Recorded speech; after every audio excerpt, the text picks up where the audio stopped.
What the is noise music? Noise music is simply any and every sound that wiggles through the air and tickles your delectable eardrums. What's the difference between sound, noise, and music? Sound is the physical vibration which we feel and let inside our bodies. Music is an order of sound, vibrated in a certain way that pleases our brains and sometimes our booties. Noise is everything else in between. Noise can be the sound of a delicate butterfly fluttering carelessly through the wind, or the hustle and bustle of an inner city street, or even the vibrations that exist outside our human perception. Music has a distinct structure which follows rules set by mathematical order to make sense of the world. Noise music is a giant fuck you to that system. Whether this is your first time hearing about noise music, or you bow to Merzbow, rock the bass, and your mouth salivates at the band Smegma,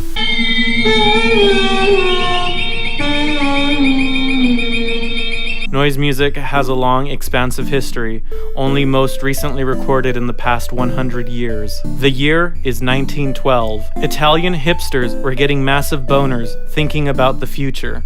They created a movement called Futurism, in which all their artwork focused on technology and the industrialization of then modern living. Basically a bunch of whooshy paintings. This, however, changed when Italian futurist Luigi Russolo wrote The Art of Noises in 1913, in which Luigi claimed the Industrial Revolution will pave the way for future musicians to create any sound and timbre imaginable. Luigi later invented this machine known as Into Narumori, which was basically the first giant acoustic drum machine. In 1917, Luigi unleashed his machine in Milan with a concert titled Gran Concerto Futuristico. The audience loved it so much, they threw rotten vegetables at him and destroyed his machine. Just kidding, the Germans destroyed his machine when they bombed France during World War II. Later in 1922, Arseny Avraamov, a Russian composer, wrote and performed Symphonia Gudkov, also known as Symphony of Factory Sirens, which was basically a Russian Major League Gaming trap remix, only over 90 years ago. The piece involved Navy ship sirens and whistles, bus and car horns, factory sirens, cannons, the foghorns of the entire Soviet flotilla, which is like a tortilla, but only it floats, in the Caspian Sea, artillery guns, machine guns, hydro airplanes, and a specifically designed whistle main, accompanied by Internationale and Marcel Sells Ice by a mass band and choir. The piece was conducted by a team of conductors using flags and pistols. Let me emphasize this. It was performed twice. The second performance didn't go so well, apparently. Later in 1936, in France, the composer and electrostimulation enthusiast Edgard Varese had a little too much wine and baguettes one evening and accidentally knocked up a record player by playing vinyl records backwards and at various speeds.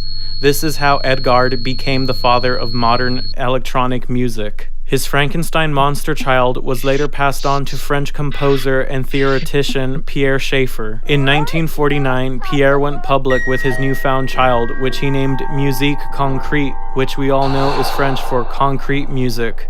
Concrete music was the first ever acoustic electric music, which used pre-recorded samples on gramophones and tapes being physically manipulated to create otherworldly, never-before-heard sounds. Pierre described concrete music as the plastifying of music and believed this would evolve into musicians sculpting sound a particular way using existing noise.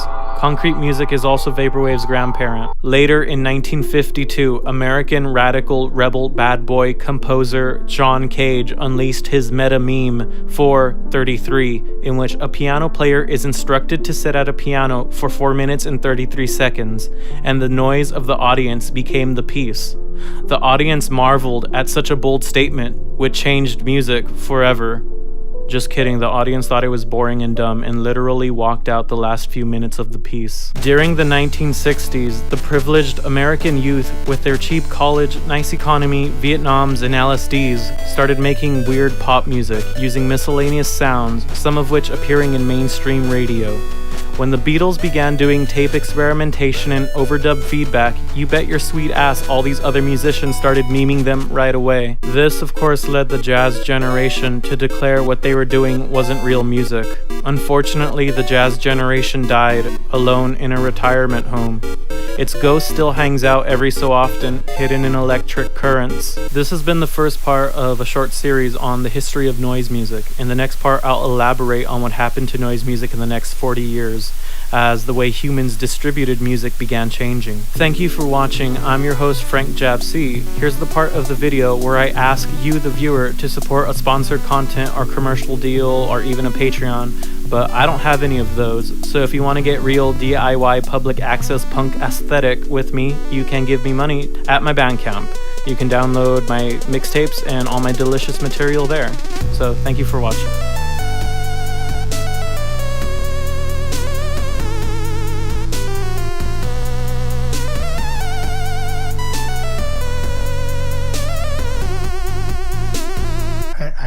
I am a true guy. Everything you see in my movies is truly what I like, and they are all truly done because I essentially have a massive boner to make them. I essentially have a massive boner to make them. I essentially have a massive boner. I essentially have a massive boner. I essentially have a massive boner. I essentially have a massive boner to make them. So I essentially have a massive boner. I essentially have a massive boner. I essentially have a massive boner to make them. So in that sense, I am a genuine guy, a true guy. I essentially have a massive boner. I essentially have a massive boner. I essentially have a massive boner to make them. I essentially have a massive boner. I essentially have a massive boner. I essentially have a massive boner to make them.